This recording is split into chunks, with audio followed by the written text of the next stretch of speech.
जी हाँ, नमस्कार। ईपीएस के पेंशन धारकों, इस वक्त की आप सभी के लिए बहुत ही बड़ी और महत्वपूर्ण खबरें लेकर आज की इस वीडियो के अंदर हाजिर हो चुके हैं।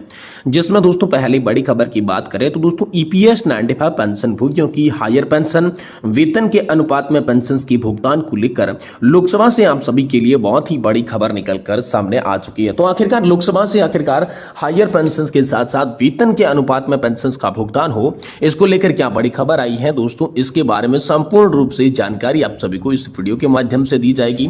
साथ ही दोस्तों यहां पर हमारी सरकार ने खोले 8 लाख कर्मचारियों की पेंशन खाते। विधानसभा में एनपीएस पर बोले सीएम योगी। जी हां दोस्तों, सीएम योगी का एनपीएस योजना को लेकर विधानसभा में बड़ा बयान आया है। तो यूपी के लोगों के लिए क्या बड़ा बयान आया है, इसके बारे में भी बात करेंगे। वहीं दोस्तों ईपीएस 95 हायर पेंशन को लेकर बड़ी खबर आ रही है। 55,000 तक की पेंशन, 25 लाख तक का एरियर कर्मचारी भविष्य निधि संगठन ने रोक रखा है। इसको लेकर दोस्तों नई रिपोर्ट सामने आई है, तो इसके बारे में भी आज की इस वीडियो के अंदर बात करेंगे। साथ ही दोस्तों पेंशन भोगियों, दिव्यांगजनों और सीनियर सिटीजन के लिए बड़ा ऐलान।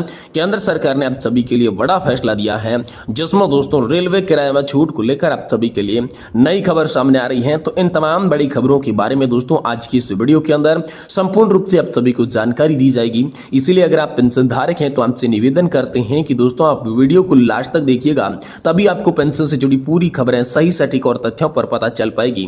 इसलिए निवेदन करते हैं कि वीडियो को लास्ट तक देखने के साथ साथ आप हमारे चैनल पर अगर पहली बार आए हैं तो दोस्तों चैनल को सब्सक्राइब कर दें, वीडियो को लाइक कर दें। तो चलिए बिना किसी देरी के आज की इस वीडियो के अंदर ईपीएस पेंशन धारकों से जुड़ी प्रमुख बड़ी खबरों की चर्चा करते हैं। जिसमें सबसे पहली बड़ी खबर की बात करें तो ईपीएस 95 पेंशनर्स को लेकर बड़ी खबर आ रही है। पेंशनर्स के हायर पेंशन वेतन के अनुपात में पेंशन के भुगतान को लेकर लोकसभा से आप सभी के लिए बहुत ही महत्वपूर्ण इंपोर्टेंट खबर निकलकर सामने आ रही है। जी हां दोस्तों, लोकसभा में ईपीएस 95 पेंशन योजना पर चर्चा हुई, जहां पर सरकार ने सुप्रीम कोर्ट के आदेश के अनुपालन में पात्र पेंशन भोगियों को वेतन के अनुपात में पेंशन भुगतान की प्रक्रिया की जानकारी प्रदान की है। जी हां दोस्तों, ईपीएस 95 हायर पेंशन भोगियों को सुप्रीम कोर्ट के आदेश के बावजूद भी हायर पेंशन का लाभ नहीं मिल पा रहा है। पेंशन के अनुपात में भुगतान, उसकी गणना को लेकर पेंशन भोगियों के मन में की सवाल है। हाल ही में लोकसभा में श्रम और रोजगार मंत्री इस मुद्दे पर सवाल पूछे गए, जो कि इनका जवाब और उत्तर भी मिले हैं। तो चलिए इसके बारे में बात करते हैं। देखिए, आपको बता दें कि लोकसभा में सांसद श्री के राधाकृष्णन ने श्रम और रोजगार मंत्री से पूछा कि क्या सरकार ने 4 नवंबर 2022 को सुप्रीम कोर्ट के आदेश को लागू करने के लिए कोई कदम उठाए हैं।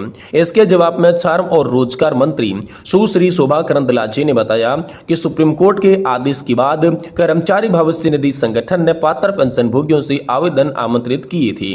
आवेदन जमा करने की अंतिम तिथि 11 जुलाई 2023 थी। इन आवेदनों पर लागू नियमों के अनुसार कार्रवाई हाल फिलहाल में की जा रही है। वहीं वेतन के अनुपात में पेंशन का भुगतान किया जाए, इसको लेकर बड़ी खबर आई। आगे सांसद श्री के राधाकृष्णन ने यह पूछा कि क्या सरकार ने सुप्रीम कोर्ट के आदेश के अनुसार पेंशन भोगियों को वेतन के अनुपात में पेंशन के भुगतान के लिए आवश्यक राशि की क्या गणना की है। तो दोस्तों इस संबंध में सुश्री शोभा करंदलाजे ने बताया कि पेंशन की गणना ईपीएस 1995 के प्रावधानों के अनुसार की जा रही है, जिसमें यथानुसार गणना का जो प्रावधान है।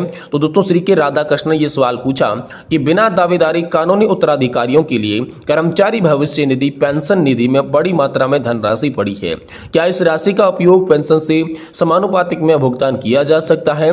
इस पर सुश्री शोभा करंदलाजे ने बताया कि ईपीएस 1995 के तहत पेंशन फंड एक फंड साझा फंड है और व्यक्तिगत खातों का रख रखाव यहां पर नहीं किया जा सकता। पेंशन फंड वर्तमान में घाटे में है, इसलिए राशि का उपयोग करना इसमें संभव नहीं है। वहीं दोस्तों ईपीएस 95 पेंशन भोगियों की हायर पेंशन को लेकर सुप्रीम कोर्ट के आदेश के बावजूद भी देरी का मुख्य कारण प्रक्रियात्मक है। सरकार के पात्र पेंशन भोगियों से आवेदन मिले, पेंशन की गणना के लिए आवश्यक कदम उठाए जा रहे हैं। हालांकि पेंशन फंड की वर्तमान स्थिति और साझा फंड के रूप में से रखरखाव के कारण पेंशन के समान अनुपात में भुगतान के लिए कोई अतिरिक्त राशि का उपयोग करना संभव नहीं होगा। पेंशन भोगियों को अपनी पेंशन की सही गणना और समय पर भुगतान सुनिश्चित करने के लिए सरकार द्वारा उठाई जा रही कदमों की जानकारी रखना बेहद जरूरी है। ये इंपोर्टेंट खबर हाल फिलहाल में आप सभी के लिए निकलकर सामने आई है। वहीं दोस्तों हमारी सरकार ने खोले 8 लाख कर्मचारियों की पेंशन खाते। विधानसभा में एनपीएस पर बोले सीएम योगी। जी हां दोस्तों, मुख्यमंत्री योगी आदित्यनाथ ने बुधवार को विधानसभा परिषद में न्यू पेंशन स्कीम को लेकर वक्तव्य दिया। एनपीएस पर पूछे गए सवालों का जवाब देते हुए उन्होंने प्रदेश में बीजेपी की सरकार बनने बनने के बाद राज्य के करीब 8 लाख कर्मचारियों के पेंशन खाते खोले गए हैं। उन्होंने कहा कि 2005 में जब न्यू पेंशन स्कीम लागू हुई तब प्रदेश में मुलायम सिंह यादव के नेतृत्व में सपा सरकार थी। वहीं 2007 से 2012 तक बसपा और फिर 2012 से 2017 तक सपा सत्ता में थी। मगर यह दुर्भाग्य की बात है कि एक कर्मचारी पेंशन के खाते यहां पर नहीं खोल पाए, लेकिन हमने यहां पर हमारी सरकार के अंदर 8 लाख कर्मचारियों के पेंशन खाते खोले हैं। ये दोस्तों मुख्यमंत्री योगी आदित्यनाथ ने विधान परिषद के अंदर बड़ा जो है वक्तव्य एनपीएस को लेकर दिया था। वहीं दोस्तों अगली बड़ी खबर की बात करें तो ईपीएस 95 हायर पेंशन योजना को लेकर बड़ी खबर है। 55,000 तक की पेंशन, 25 लाख तक का एरियर कर्मचारी भविष्य निधि संगठन ने रोका। जी हां दोस्तों, ईपीएस 95 हायर पेंशन पर सबकी नजर टिकी हुई है। कर्मचारी पेंशन योजना के तहत ईपीएफओ से उच्च पेंशन से मिलने वाली है। कर्मियों की पेंशन की गणना के अनुसार अधिकतम 55,000 रुपए तक की पेंशन बन रही है, जबकि दोस्तों steel authority of India limited समेत तमाम पीएसयू की पेंशन पर रोक लगा दी गई है। भिलाई स्टील प्लांट के अधिकारियों और कर्मचारियों की तरफ से ज्वाइंट ऑप्शन फॉर्म जमा करने के बाद पैसा तक ईपीएफओ के खाते में ट्रांसफर किया गया था। पीएफ ट्रस्ट का विवाद सामने आया। इसको गंभीरता से लेते हुए दिल्ली से ईपीएफओ तक एक आदेश आया। पूरी प्रक्रिया पर दोस्तों इसमें रोक लगा दी। जिन लोगों ने पैसा जमा करवाया था उनका पैसा वापस कर दिया।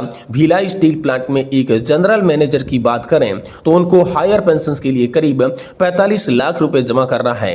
इसी साल में उन्हें पेंशन चालू होगी। करीब 55,000 रुपए पेंशन बन रही थी। फिलहाल ऐसे अधिकारी और कर्मचारी हायर पेंशन का इंतजार कर रहे हैं। वहीं 2015 और 2016 में रिटायर और पेंशन 36,000 तक बनती है। जी दोस्तों, ट्रेड यूनियन सेक्टू के जनरल सेक्रेटरी जगन्नाथ प्रसाद द्विवेदी के मुताबिक सरकार और ईपीएफओ की ढिलाई से कर्मचारी परेशान हो रही हैं। कर्मचारियों को करीब 25 लाख तक का एरियर मिलना है। साल 2015-16 में जिनका 58 साल पूरा हुआ है उनकी पेंशन करीब 36,000 के आसपास बन रही है। बीएसपी कर्मचारियों की पेंशन गणना के बाद अलग अलग ग्रेड के हिसाब से अलग अलग राशि आई है। हम लोग अब तक जितना भी पेंशन कैलकुलेशन किया है उसमें सबसे ज्यादा करीब 55,000 रुपए की पेंशन जेसीएम में दिखी है। दोस्तों तो सुप्रीम कोर्ट के गाइडलाइन और पेंशन के अधिकार को लेकर बड़ी खबर आई है। Steel executive federation of India सैफी के चेयरमैन और बीएसपी ऑफिसर्स एसोसिएशन के अध्यक्ष नरेंद्र कुमार बचौर का कहना है कि हम लोग लगातार प्रयास कर रहे हैं। ईपीएस 95 हायर पेंशन का मामला दिल्ली से हल होना है। सुप्रीम कोर्ट की गाइडलाइन है, उसी के आधार पर पेंशन का अधिकार है। कहीं सुधार करना है तो कहीं कंपनी करेगी। ऐसे में रोक देना यह गलत बात है। वहीं दोस्तों पेंशन भोगियों, दिव्यांगों और सीनियर सिटीजन को लेकर बड़ा ऐलान हाल फिलहाल में सामने आया। केंद्र सरकार का बड़ा फैसला सामने आया है। जी हां दोस्तों, कोरोना काल से पहले वरिष्ठ नागरिकों, सीनियर सिटीजन को रेलवे किराए में छूट दी जाती थी, लेकिन कोरोना के समय इसको बंद कर दिया गया था। अब तक इसको फिर से बहाल नहीं किया गया था। इसी को लेकर राज्यसभा में सरकार से प्रश्न पूछा गया कि क्या सरकार की तरफ से इसका उत्तर मिल चाहिए। तो चलिए हमको पूरी खबर की जानकारी देते हैं, जिसमें नए डिब्बों की शुरुआत करने की योजना सभी के लिए बनाई जा रही है।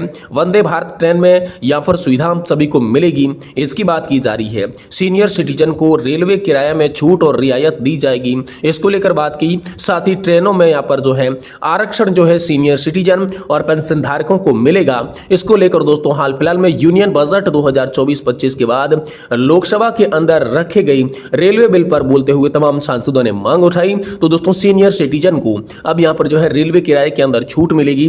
साथ ही साथ दोस्तों जो दिव्यांगजन है, जो पेंशन भोगी है, उनको भी रेलवे किराए के अंदर छूट दी जाएगी। जो कोरोना काल से ठीक पहले जैसे उन्हें रेलवे के अंदर लाभ मिलते थे वैसे लाभ एक बार फिर से पुनः लागू किए जाएंगे। इसको लेकर लोकसभा के पटल पर मांग रखी गई, जिस पर सरकार हाल फिलहाल में विचार कर रही है।